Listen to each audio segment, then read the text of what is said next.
Okay, good afternoon and welcome to the CHP Australia webinar on how to turbocharge growth for our brands and organisation post-lockdown through leveraging the power of behavioural insights. We will be recording today's session and we will be sharing that with you following the event. Our speaker Dan has also kindly agreed to share the slides following the event, so we'll also send that out to you. If you have any questions throughout the event, by all means send through the questions through the Q&A. You'll find that at the bottom and the middle of your Zoom page. We also we'll send out an info with some feedback at the end of the seminar as well. So if you could provide us with some feedback, we'd appreciate that. So please help me in welcoming Dan Monett, the co-founder and strategy director at Hard Hat. I won't go through his bio. You would have had a quick read of that yourself when you registered for the event. Over to you, Dan. Awesome. Hey, thank you so much. And thank you everybody for joining us this afternoon. Hopefully what we'll have is a entertaining and educational next 45 minutes or so ahead of us. If you do have any questions or anything over the course of the presentation, as David said, please just drop them into that little chat box there. Also a really good way for me to know that you guys are all still alive and awake and listening. So what I'm going to do now is just utter 2020's most overused phrase, which is I'm just going to share my screen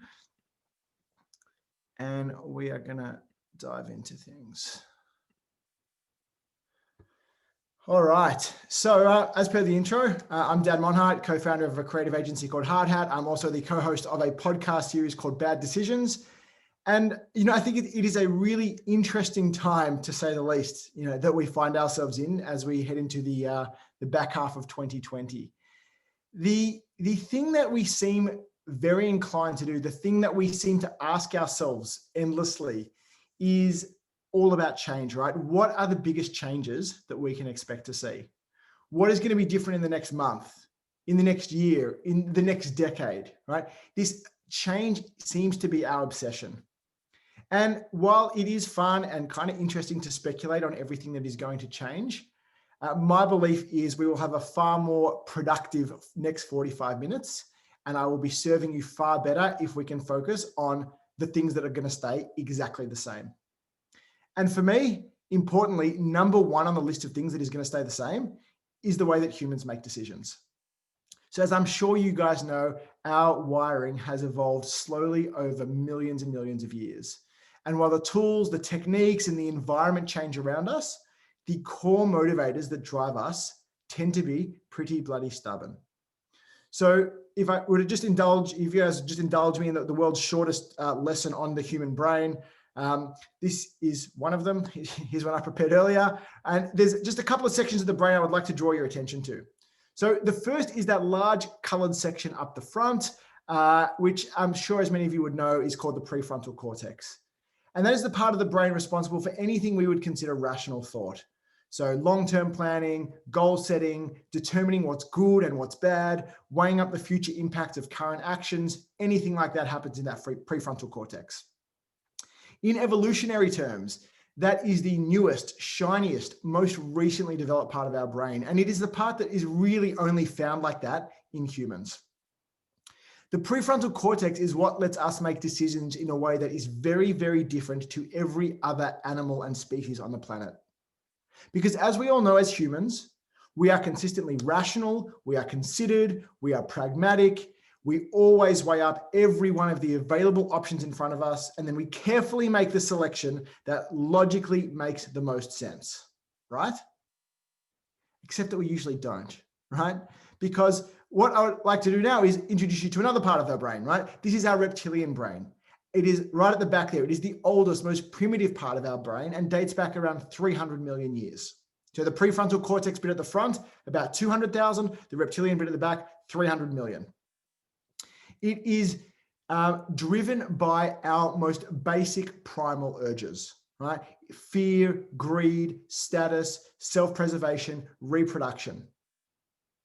The reptilian brain is also where the vast majority of our decisions get made, just like every other animal on the planet. Where we do differ from other animals is that we frontal cortex bit at the front, which, with all due respect to PR people, and I love PR people, some of my best friends are PR people, that prefrontal cortex at the front really is like our giant PR department. And what that is doing is spending most of its time constructing logical, pragmatic stories to explain what our much more impulsive reptilian brain has just instantly and invisibly decided. So yes, of course, you bought that new sports car for the fuel efficiency. And of course, you bought that designer bag because of the way it fits your laptop, just so. So the School of Behavioral Economics, or the study of behavioral science, however you want to look at it, it is a field of study that helps us bypass that PR messaging and understand what is really going on here. Because once we understand what our little reptilian brain is doing and how it is deciding things, then we get to start building product and services and campaigns and messaging around it.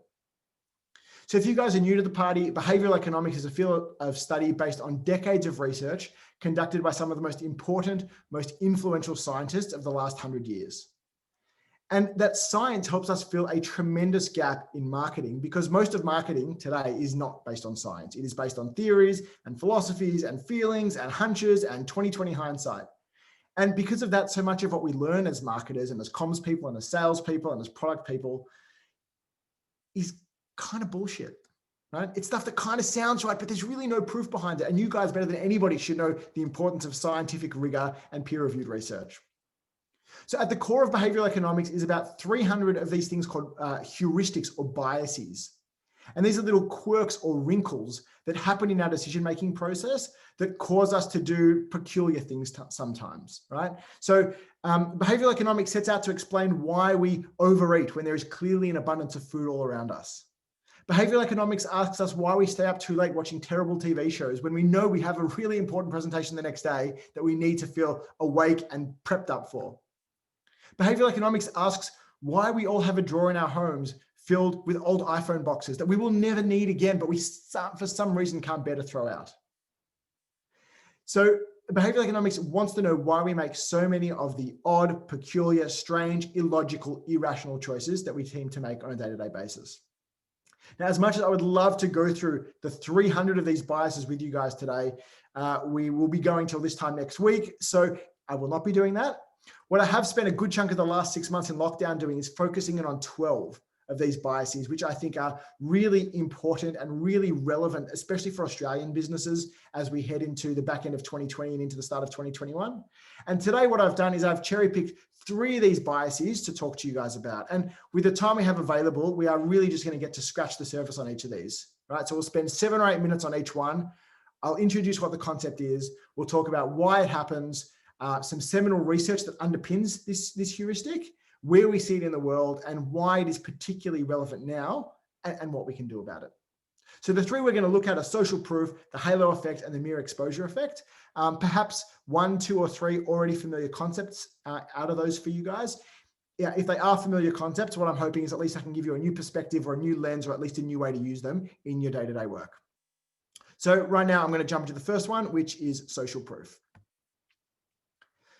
So as a heuristic, social proof is really built around the idea that we are social creatures by design.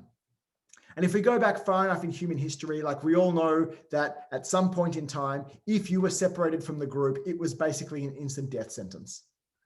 But, on the flip side of that, being with the group, being with a bunch of people, having safety in numbers was really good, whether you were defending a plot of land or hunting a dinosaur, or raising a brood of children, or if we think about, later on in human history, trying to build cities, trying to build empires, trying to construct roads and infrastructure, all of those things are significantly easier when we have others around us.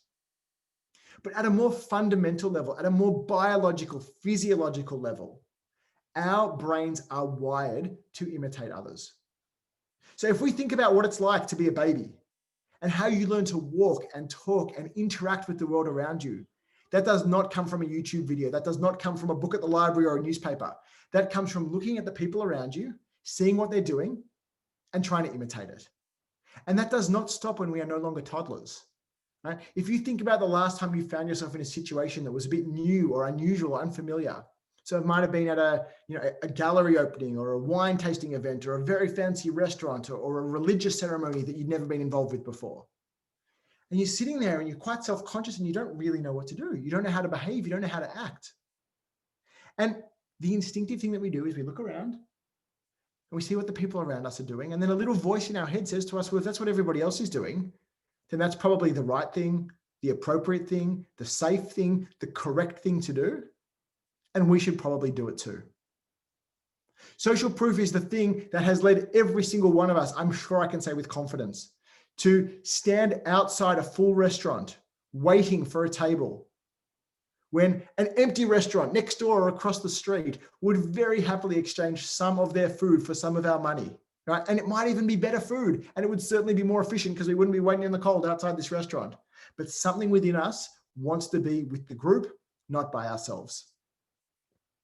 Social inclusion is critically important to us, and it was demonstrated beautifully and a little terrifyingly by one of the most renowned researchers in this space, Solomon Asch, in 1951. So Solomon Asch in the 50s spent most academic tenure at Swarthmore College, and at the time that was a school that was really on the sort of the bleeding edge of research and studies into human behavior and the impact of different social interactions. And this particular piece of research it's a fantastic one. So what he did was he took dozens and dozens of students in to do a research project and told them that what they were coming in to do was an eye test. And they were brought into a room, and in the room they were brought into, there were already 7 people sitting there. And what the subject assumed is that these other 7 people are just students here, just like me, to come and have an eye test. And what they didn't realize was these other 7 people were actually what we call Confederates. So they were working for the researchers, right? They were kind of in on the gag. So the subject would come in, sit down, see the other 7 people, and then the researcher would explain what's going on, right? So we're going to do an eye test. The way this eye test is going to work is there are going to be 18 rounds of this test. And in each of the 18 rounds, we are going to show you 3 sample lines, right? So you guys can see on the screen here, line A, line B, line C, and the 3 sample lines are all of different length. We are then going to show you a target line. And we're going to ask you, of the 3 sample lines, which does the target line most closely match? And the answer would always be obvious. So you can see here, hopefully, if your eyes are functioning, that the target line most closely matches sample line A. Now, what the participants were not told was that the other 7 people in the room had been instructed that on 12 of the 18 occasions, they needed to deliberately give the wrong answer. So you can imagine you're a student at Swarthmore College in the 50s, you come in, this setup is explained to you, you see test 1 out of 18, right? These are the sample lines, this is a target line, and the researcher says, okay, which of the sample lines does the target line most closely match? And what you hear is this: B, B, B, B, B, B, B. And now it's your turn. And what do you say? Well, if you're anything like a third of participants, so 32% of people who did this study, conformed with the group every single time. And 75% of people, so 3/4 of participants that did this, conformed with the group at least once. Now, just take a second to remember that this is university educated people giving an answer that is clearly wrong to a question that is very easy, based on the fact that they had heard 7 other random people who they didn't even know give the same answer before it was their turn. What we can learn from this is that conforming with the group is hugely powerful, and that being together is often more important than being right. Since this study was done, lots and lots of other research has been done in this field. One of the more famous ones, if you follow this space, you might have heard about this one. This was done by the UK's Behavioural Insights team. And what they were trying to solve, the problem they were trying to solve, was that they had about 100,000 people who were very late on their taxes. And the experiment that they were trying to do was to see which of a few different types of letters would get the most people to comply and sort of pay their back taxes. So they randomly split up these 100,000 late taxpayers into a bunch of different groups and sent them different types of letters. So one group received letters that were just standard, saying, hey, your taxes are late, please pay your taxes. The second group received letters that were of escalating threats. So your taxes are late, pay your taxes, or we're going to fine you. And if we keep fining you and you still don't pay them, we're going to send you to prison. Another group received letters reminding them of their civic duty, telling them that, paying taxes is part of your responsibility as being part of a great country like this. We use your tax money to build hospitals and roads and schools and playgrounds. Can you please pay your taxes? It is the right thing to do. And none of these letters performed anywhere near as well as the letters that said to people that the majority of people, in fact, 90% of people in your exact category have already paid their taxes and you are in the minority. Please get with the program, pay your taxes.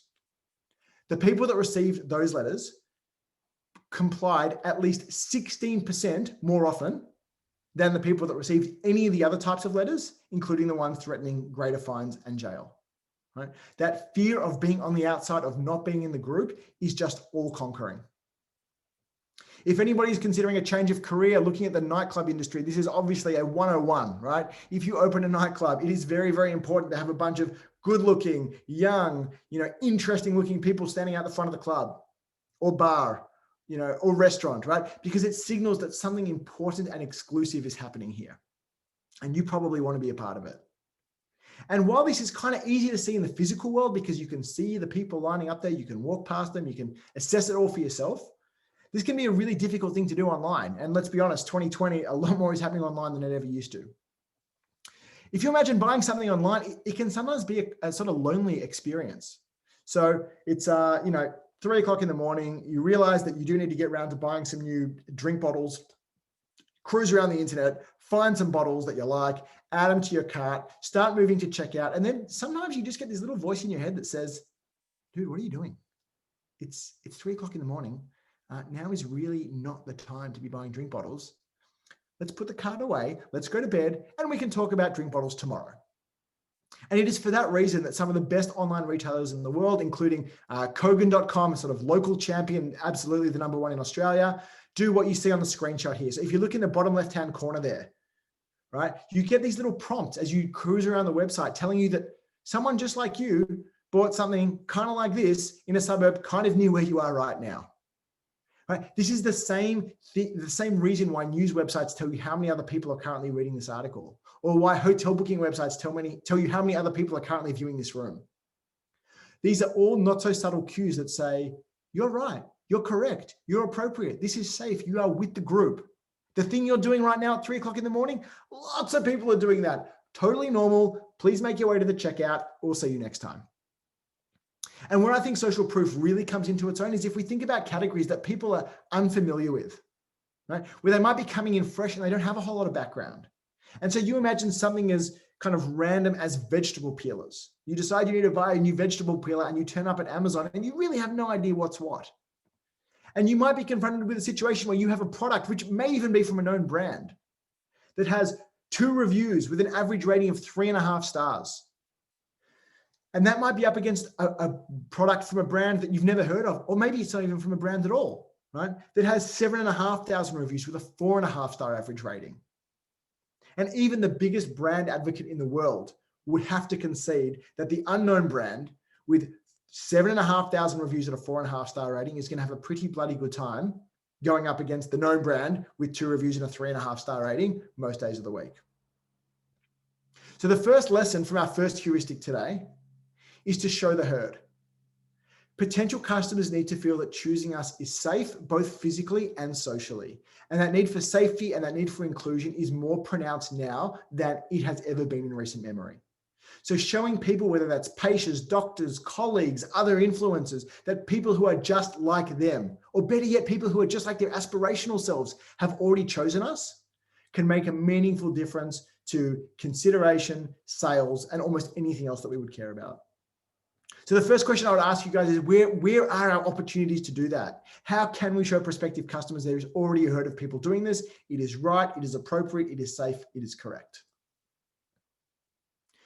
I'm now going to jump into our second heuristic, which is the halo effect.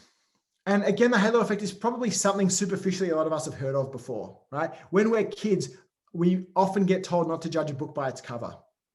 And the reason for that is because we tend to judge books by their cover. If we didn't do that, we wouldn't need to be told not to do it, right? And the halo effect is really a heuristic based all around that.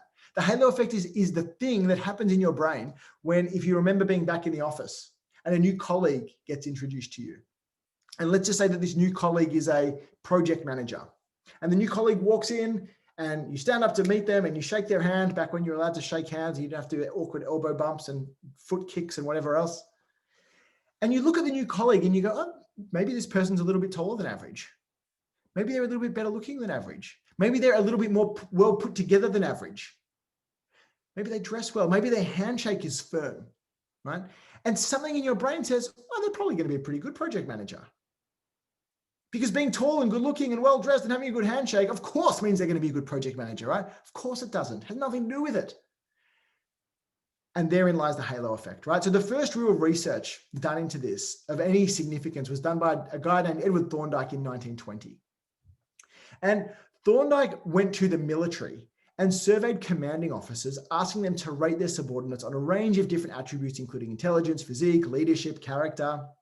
And I think his choice of going to the military was a really interesting one, because the relationship between commanding officers and their subordinates is a good one to study, because they kind of know each other, but they are deliberately distanced.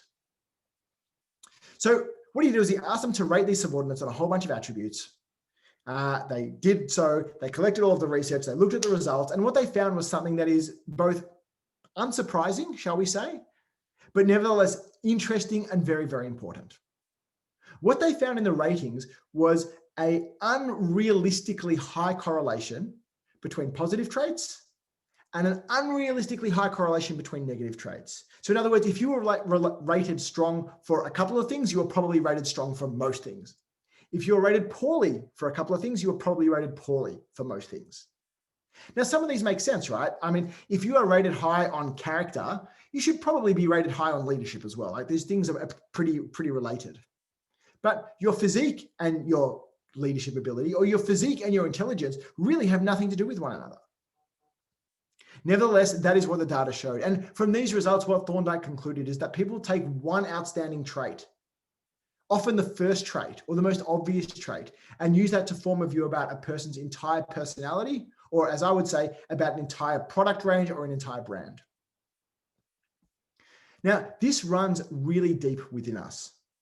So again, if we think back to what it's like to be children and learn about the world, right? As adults, we know the world is very complicated. The world is mainly gray.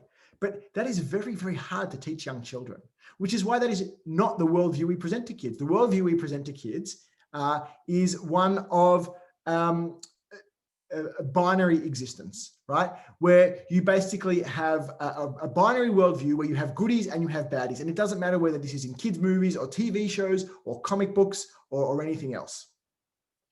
And it is always very, very easy to tell who is who, right? Because you have the goodies, right, who are tall and good looking with great teeth, right, often blonde.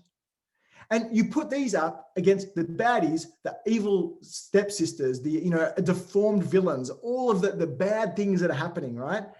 And this bundling of all the good things go together and all the bad things go together becomes very, very ingrained before we even realize what's happening. The best brands seem to have realized that this is how it works and have played this masterfully. So when I was at uni, one of the things I was doing on my off days from study was working at Nike. And the thing about Nike, this was in the year 2000, they launched a shoe called the Nike Shox. And this shoe was revolutionary. So up until the Shox, Nike was very, very well known as a shoe company that did air cushioning. Nike Air, Nike Air Max, that's what it was all about. And these Shox had a completely different cushioning system in them. They had these little columns, as you can see there, with some sort of magical gel in them that was meant to make you very, very good at sport. When these things launched, they had 16 years of R&D and literally hundreds of millions of dollars of effort go into them. They were put on the feet of Nike's most interesting, most exciting, most athletic athletes, if you will. There was a huge multinational advertising campaign that went with the launch of these shoes. And they retailed for the eye-wateringly high price in the year 2000 of around $260, which is closer to $500 in today's money. And you know how these things sold? Diabolically, like terribly. Like they could not even give them away. In fact, they did give them away. If you worked at Nike in the year 2000 in Australia, for Christmas, you received a pair of Shox, right? Because they could not clear them.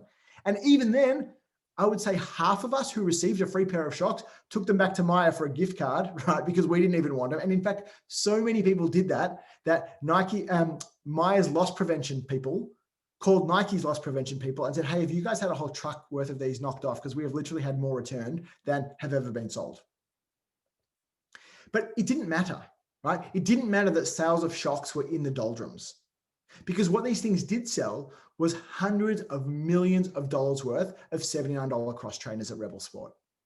Right? Because of course, every kid in the world wanted these. The North Star that the Nike Shocks put out there, right?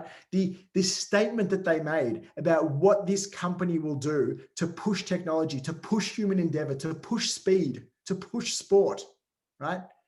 Shone so bright, it radiated all the way down to every kid in every primary school around the country that knew mum and dad were never going to buy them a pair of Shocks, but maybe, just maybe, they could get a pair of $69 cross trainers at Rebel.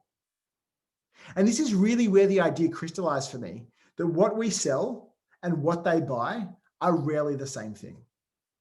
Whether you are an agency, whether you're an energy retailer, whether you're a pharmaceuticals company, whether you are Nike, right? You have projects for show and you have projects for dough. You have projects for show, which are big, shiny, halo-inducing activities, things that set the North Star, things that tell people outside of the company what this company is all about. Things that probably don't even make money in any sort of immediate way, but they make a very loud, very bold statement. They're your projects for show. And then, of course, you have projects for dough. The stuff you probably don't talk about so much, but it's very, very important because it keeps the doors open and the lights on and the cash coming in. It is critical for brands to have both of these. And it is also critical to know and to be mindful and deliberate about when you are working on one versus the other. Because the way you approach them, the inputs you put in, the outputs you get out, the time frame on the ROI is almost at polar opposites to each other. So I'm going to fly you guys through a couple of great examples of the halo effect in action. One of them is from Tesla. And Tesla is almost an example of the halo effect at every level conceivable. So right at the top, right, you've got Elon Musk, who is the ultimate halo. Right? His outlandish statements, his view on brain-computer interfaces, on cars, on space exploration, his work with the Boring Company, the crazy things he does, how he trolls Wall Street, right? All of these things create an amazing halo across all of the brands and products and services that he happens to be selling. And then just in the world of Tesla, right? What we have here, this is the 2020 Tesla Roadster. It goes 0 to 100 in 2.1 seconds. It can go 400 Ks an hour. It is a Porsche beater, a world record breaker, sells for more than $300,000, and they will, in all fairness, probably sell the 1,000 of these that they make without too much trouble, right? But selling 1,000 of these is really not the point, right? Because doing things like this has meant that the Model 3, which is a $70,000 car and much cheaper overseas, $40,000 in America, that kind of looks more like a normal car and certainly is not necessarily a Porsche beater. Right? The Model 3 is already the best-selling electronic vehicle. In all of history, they've sold more than 500,000 of them. And they would have sold more if they could just keep up with the production demands. Right? The halo, the shine, the glow from Elon Musk, from the 2020 Roadster, and no doubt from the 2021 Roadster, shines so bright that every middle-aged man, myself included, and probably most middle-aged women would love to get behind the wheel of a Model 3. Very quickly, I want to talk to you guys about Apple. And look, I do usually cringe when I see Apple case studies in presentations because they're so overused, but this is one that a lot of people don't know about. So everybody knows about the iPod, right? Incredible trajectory changing product with an incredible iconic advertising campaign. And so it is not surprising that the iPod ads sold a lot of iPods. What people don't know is that in 2004, which is when we got the 4th generation iPod, which is kind of where it really went berserk and every person and their mum had an iPod. So that was 2004. In 2004, sales of Apple's 2003 computers went up 68%. Right? In 2004, Apple sold 68% more 2003 computers without any changes to the computers, without any advertising for the computers, without any promotion for the computers. They sold 68% more 2003 computers because of the 2004 halo generated by the iPod and the iPod advertising campaigns. So the thing about the halo effect is that it can absolutely work for good. Unfortunately, it has a sort of like evil twin, which is known as the horn effect. So if you imagine the angel with the little halo, the little devil with the horn, right? Because it can cut both ways. And so I feel bad. I had to just pick an example. So I just went for a big one, big insurance company here, right? But fair game. NRMA, one of the biggest insurance providers in the country. I know 100% for a fact that these guys do pet insurance. As a consumer, I go to their website, I go to the search function, I type in insure my cat. Seems like a reasonable thing to type in. I receive 195 results for insure my cat. I look at the first ones. The first one is home insurance, not cat insurance. The second one is CTP insurance, not cat insurance. The third one is MAI insurance, formerly CTP insurance, not cat insurance, and on it goes. What is entirely unfair, but also entirely understandable, is that as a consumer, I think to myself, well, this search function really sucks. I guess this website really sucks. I guess this company probably sucks, because if you can't even get your search right, what are you going to be like when I need to make a claim for my poor cat when I need something from my insurance company? Now, that's not fair. Right? The person who made the search function and the person who provides the cat insurance probably have never even met one another. But nevertheless, right, because of the halo effect, we take that first or most prominent impression of a product, service, company, brand, and apply it to their whole being. So unfortunately, in NRMA's case, if I was looking for cat insurance, this is a definite no deal for me. The last example I want to give you guys from this is just something from personal experience. So we had the privilege of working with Deakin University for a number of years. And one of the best things about working with a progressive university is you get a brief every year for open day to just do something crazy. Do something big and interesting and exciting that says to prospective students in no uncertain terms, we are about the future, we are about innovation, we are about pioneering thought. And so every year over a course of 5 years, we got to do these crazy things for open day, right? And this was the last one that we did. This was one called Mind Racer. And what happened with Mind Racer was we hooked up this massive Scalextric racetrack, as you can see there, to a bunch of these things called BCI headsets. And what the BCI headsets do is they basically monitor your brain activity. And the way this worked was that the more intently you concentrated, the more you focused, the faster your car went around that track. So it is one thing to say you are a pioneering university and you are future focused and technology is at the core of what you do. It is another thing to turn up to an open day and race a car with your friggin' brain, right? And these are the sorts of experiences we gave people. And no one of these made any major difference. But what we saw was that year after year, time after time, doing these halo projects made a meaningful and significant difference to the way people thought about Deakin University, to the way they then preferenced and ultimately selected and attended Deakin University. So the second lesson from today's second heuristic, the halo effect, is to find and polish that halo. If we all judge books by their cover, make sure your cover is really bloody good, right? And as we head into the back of 2020, start of 2021, those halo moments, those first touch points, those initial impressions are increasingly being created online. Could be our website, could be the search function, could be social media, could be a piece of content that we've created. And we really need to consider if each of those things are creating the halo that we would like to project for ourselves. So that is number 2. The third and final heuristic we're going to look at today before we finish up for some questions is one called the mere exposure effect. And what I like about the mere exposure effect is it's a pretty easy to wrap your head around heuristic. The name kind of says it all. It also has some of the most bizarre and interesting research that I've come across. And I do look at a lot of research, so this should be good.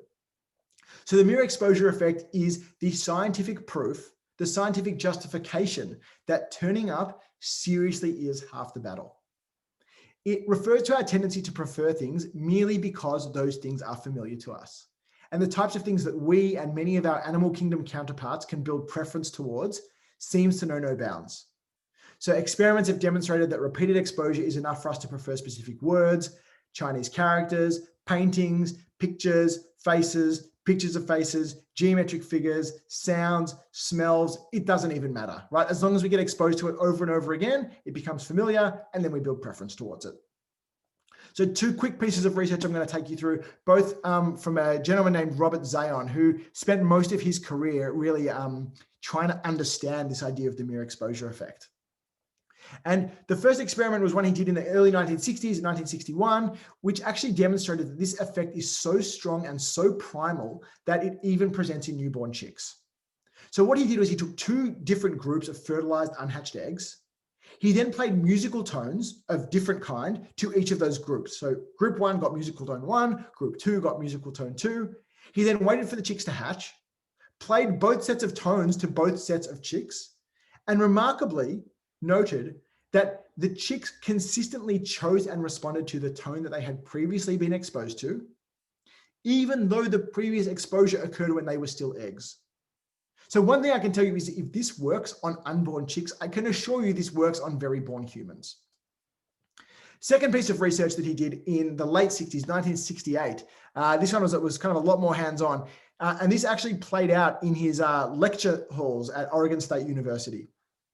And I guess what Zion wanted to do was assess the impact of bringing an unfamiliar object into the classroom on a regular and consistent basis. So, maybe a cactus, maybe a mannequin, they're too simple for Zion. What Zion did was he brought in a person entirely enveloped in a black plastic bag with bare feet sticking out the bottom. Go figure, right? Late 1960s, this is what passed for research. So every Monday, Wednesday, Friday, 11 a.m., people would turn up to class, and there was the black bagged one, right, sitting up the back. The professor knew who it was, but nobody else in the class knew who this person was. And as you can imagine, at the start of semester, people kind of approached this black bag thing with fear, with trepidation. Nobody really knew or understood what it was. By midway through the semester, people had kind of warmed up to it. And by the end of semester, this black bag with the bare feet sticking out had effectively become, almost like an unofficial mascot for the class. And it was kind of loved and revered and spoken about, which, it's worth noting, the black bag didn't do anything. It literally just sat there on a small table at the back of the room, and all it did was turn up. Right? The more times we are exposed to something, the more familiar that thing becomes to us. And familiarity brings two important things. So number one is safety. If I have seen the same thing 11 times and it has not attacked me, it's pretty safe to assume that the 12th time it is not going to attack me either. The second thing that familiarity brings is something called perceptual fluency. And that is, I guess, just a fancy way of saying how easy or hard is it for our minds to work out what something is. Now, not surprisingly, things that our brain categorizes as number one, safe, and number two, easy to understand, tend to be considered more favorable than things that our brain considers unsafe and difficult to understand. And you can increase both of those things, safety and ease of understanding, by just turning up over and over and over again. So we see this playing out in all sorts of weird ways. There's lots of research that's been done into the Eurovision for one reason or another. For those of you guys that are unfamiliar with how the Eurovision has historically worked, you have a whole bunch of countries, some of whom are even Australia, which is clearly not in Europe, singing or performing acts, trying to make it into the finals. And once they get into the finals, they are then competing against countries that have made it into the finals in previous years. And what we end up with here is a naturally occurring mere exposure effect, where you have countries performing for the first time up against countries that are performing for the second or third time. And what the data consistently finds is that even when you control for variables like the actual quality of the song, which God knows how you work that out in the Eurovision, the songs that have been previously exposed to the judges multiple times consistently rank better than those that have not been exposed before. And we would all know some version of this for ourselves, right? You hear a new song come on the radio or on Spotify that is a cover version of a song that you already know. It's like that song already has a head start in likability because you can already kind of sing along and your mind is much more welcoming in as far as letting that song in. We see a small version of this play out, many days a week or sometimes many times a day in our own news feeds, whether that's in social media or just something like a Google or an Apple newsreader, where you might see the same headline or the same ad multiple times. The first 1 or 2 or 3 times you see it, you don't really notice. The 4th, 5th, or 6th times it might catch your attention and you still don't click it. The 7th, 8th, 9th, 10th time you see the same headline, the same article, the same ad, sometimes you click it. Now, the headline has not gotten any better. It has not gotten any more interesting on each of those times. It has just become more familiar to you, and that familiarity brings likability and openness and receptiveness, and that can translate to clicks. There's been lots of research done into share trading and how brokers trade shares, because let's remember, brokers are just people too, and they are subject to all of the same biases that we are. And I guess the way share trading is meant to work is you're meant to make some sort of assessment based on value and risk of a stock. And you imagine that the way a stockbroker thinks about the risk of a stock is around underlying financial metrics, which of course they do, but they are also influenced by the familiarity of that stock. right? The data shows that brokers consider shares from their own country, and especially with brand names that they remember or that they know or that they are familiar with, as consistently less risky or as safer shares than stocks that they've never heard of.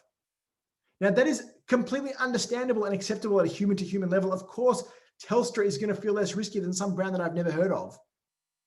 But that might not actually be the case, right? Because really the risk is meant to come from the underlying fundamentals, not how many times I've heard of this business before. We see this play out in retro fashion, right? Where let's say it takes 1,000 exposures for something to be, considered acceptable. Sometimes we have shoes or hairstyles or clothes that we've already been exposed to hundreds, if not thousands of times to in the past. And then they go away, they come back fresh, and it might only take a couple of dozen or a couple of hundred re-exposures for them to rocket straight back up to the first place. A bit similar to that cover song example I explained before. And the last example I want to give you guys on this, I think is a really interesting one. It's from Coca-Cola. And what's interesting here is that after decades and hundreds of millions of dollars of educating the world that Coke is red, Diet Coke is silver, Coke Zero is black, Coke Life is green, they brought all of their cans back into line with one another. And this is an incredible example of one of the biggest brands in the world acknowledging that they could really benefit from the mirror exposure effect. Because now that the cans are all 85% the same, when you see a can of Coke, you also 85% see a can of Coke Zero. When you see a can of Coke Zero, you also 85% see a can of Diet Coke, and on and on and on it goes. And what's really important about this is it shows the importance of brand codes. Those key distinctive assets, colors, typefaces, logos, sounds, sights, smells, anything that lets people know without a shadow of doubt that what brand this is for is really important. Because mirror exposure effect only works if people know what they're being exposed to. So it is really important to have those key brand codes front and center. So the third lesson from the third heuristic today is to be there early and often. When we talk about early, it's about making sure people know when they see a piece of comms, which brand it is from very, very early in the piece, within the first 3 seconds at a maximum. And turning up often is really about, as marketers, as salespeople, as agencies, we often get bored of things and we want to change stuff all the time, right? By the time a campaign hits the market or a product hits the market, we have seen it for weeks, months, years, and we are sick of it. Can we please just do something else? It's not like that for our consumers, our prospective consumers who, in amongst everything else in their life, see 10,000 advertising messages a day. So in my experience, when we get sick of it and when we want to change it, it is probably just about to start working for our consumers. So just to recap before we sort of close up and head into questions, the 3 key heuristics that we looked at today. Number 1 was social proof, and the key lesson there was all about showing the herd.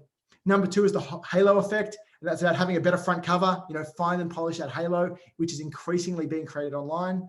And the third one is the mirror exposure effect, which is about turning up early, turning up often. Don't get bored, hold the course, make sure when people see something from you, they know who it's from. So I'll stop the screen share. We'll go to questions, but I will just say if you guys have got any further interest in this stuff, a couple of quick places I can direct you. One is on our website at hardhat.com.au. There's a little icon there on the homepage. And I mentioned right at the start that there were 12 heuristics that I sort of dived into over the course of the last 6 months. There's a little kind of handbook there with a couple of pages on each of them, which will just sort of whet the appetite.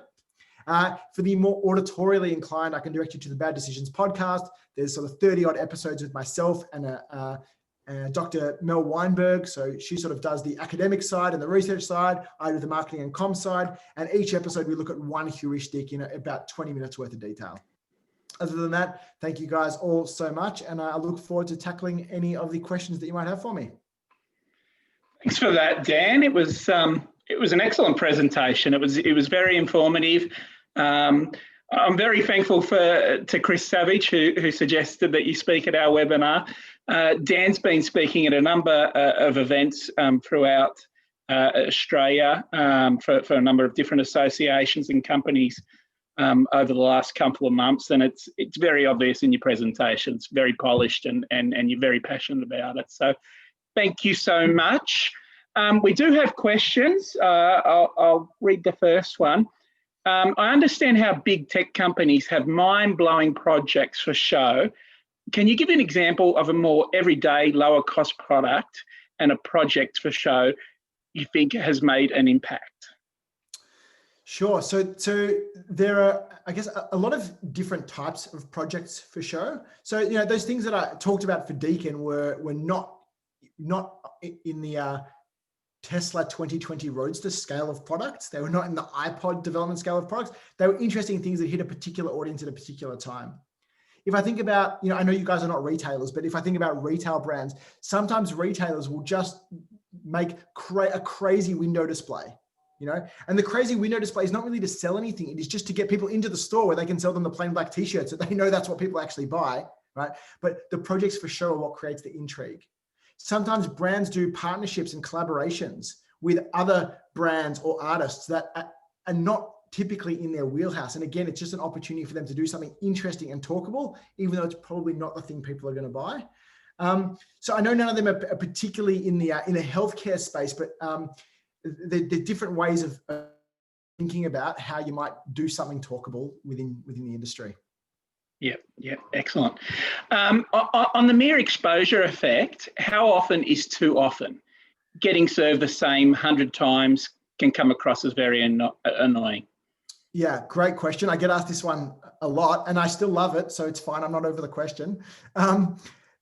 So I think when we are inside our brands, we worry about this a lot. We worry about creative wear out is a thing that agencies talk about a lot. And there probably are one or two examples I can think of from my entire life of an ad that I've seen so many times that it actually put me off the product. So number one, it's worth noting there's a point between mildly annoying and I'm never actually going to purchase this. But most businesses, brands, campaigns would kill to get to the point where they are that annoying.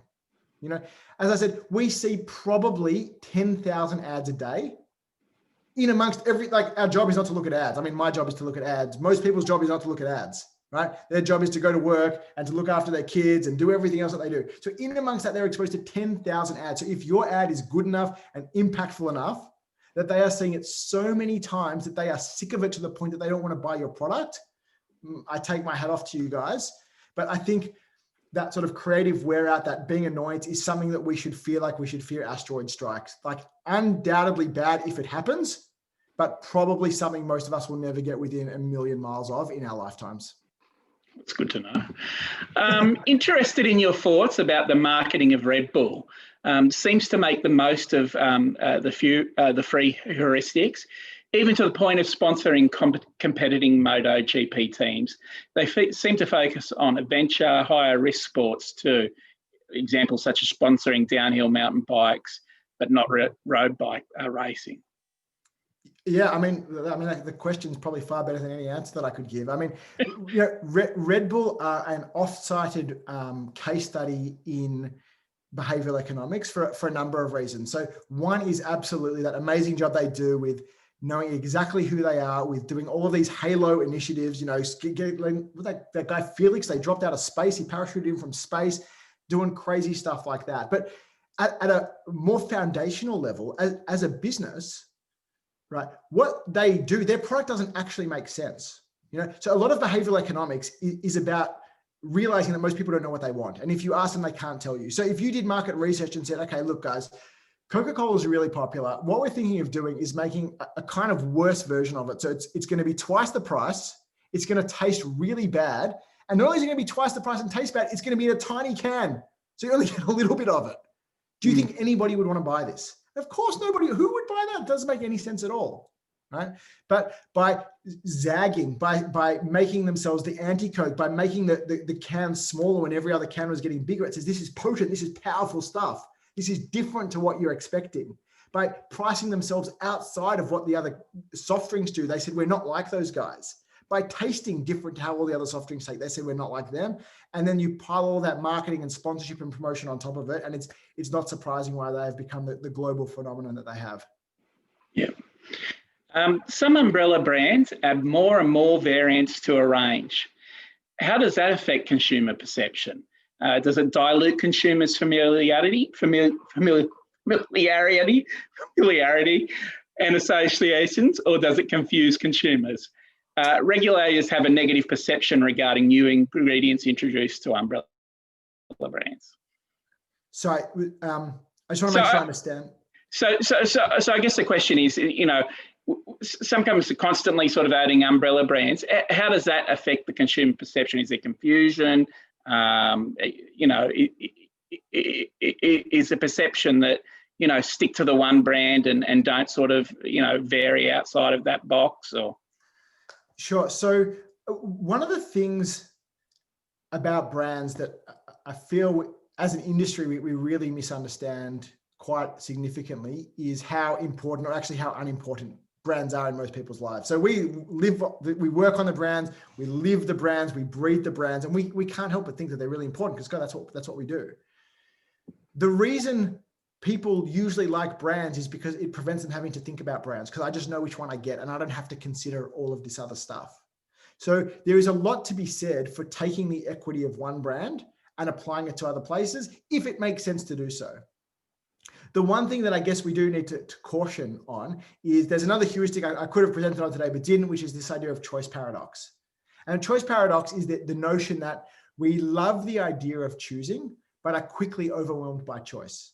And often when we have too many choices in front of us, more than 5 or 6 or 7 options, we just make the easiest choice of all, which is to walk away and choose nothing. So if a new product can make it easier for consumers to make a choice, because this is the one that solves that particular issue that you've got, then great. If it is adding further confusion and clutter to the category, it can often have the adverse effect and it just make the whole thing too hard. So we're doing some work with a toy retailer at the moment. And, if you look at kids' toys for children birth to age 3, 2 in 3 people who go to the aisle in a Kmart or a Big W, 2 in 3 just walk away. It's just too hard. There's just too many things. It's too confusing. So I think new products, new variants, if they help simplify the decision-making process, great. If they just add noise and clutter and options for the sake of it, probably doing more damage than they are good. Yeah, right.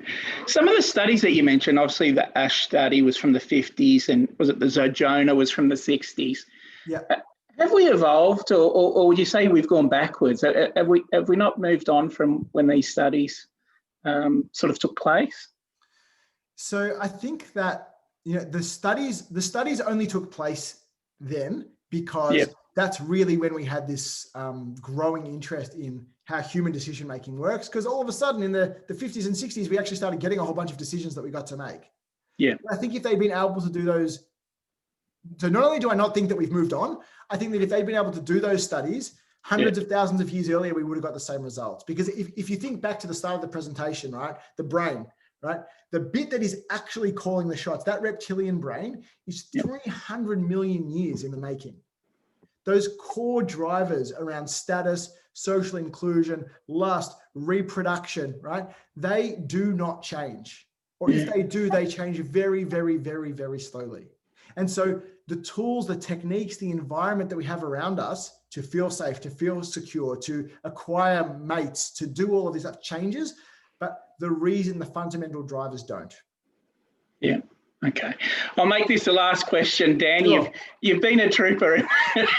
You've really answered them very well. So we all know the concept of FOMO, the fear of missing out. I guess this is sort of like herd theory. Any thoughts on how this should or shouldn't be used by our brands? I'm looking for, is there a semblance of ethics in this question, or is it I think maybe so. a legitimate question around how, so I can give the ethics and how to exploit it, I guess. Well, it's funny. I mean, when we do the podcast, in the intro for every episode, the introduction says, Bad Decisions is a show that helps marketers understand why we choose what we choose, why we think what we think, and how to exploit this stuff for fun and commercial gain, which was a throwaway line I did 3 years ago every episode, and I sometimes feel worse about it than other times.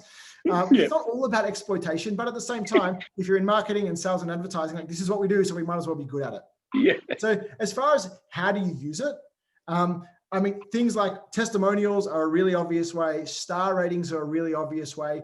If you're going to see doctors and talking about how many other doctors are already using this or prescribing this, or how many other people you've got meetings with, it's like if you were a dentist and you opened up a clinic in a new city and somebody called you to book an appointment, you don't say you can come in anytime you want. You say, look, we're pretty chockers for the next 4 days, but I should be able to get you in next Monday, right? You have to show that other people are doing this. So there's lots of ways. I wouldn't be suggesting anything unethical, but I would be saying is accentuate the positives. Yeah, right? yeah. If you've got a handful of other people using it, let people know that others are using it. You'd be crazy not to. Yeah, agreed. Okay, well, thank you very much, Dan, for your time today. We'd love to have you back for a future event. It seems like you only just sort of scratched the surface of your knowledge there. So we definitely love to tap into that a little bit more. If you guys could spare a minute to give us a bit of feedback, there's only one question. It's a yes or no question. Did you find the webinar beneficial? So if you could give us some feedback, it would be really appreciated.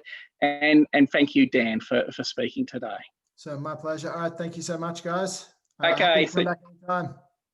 Excellent. Thanks, Dan. Yeah, stay safe. Bye.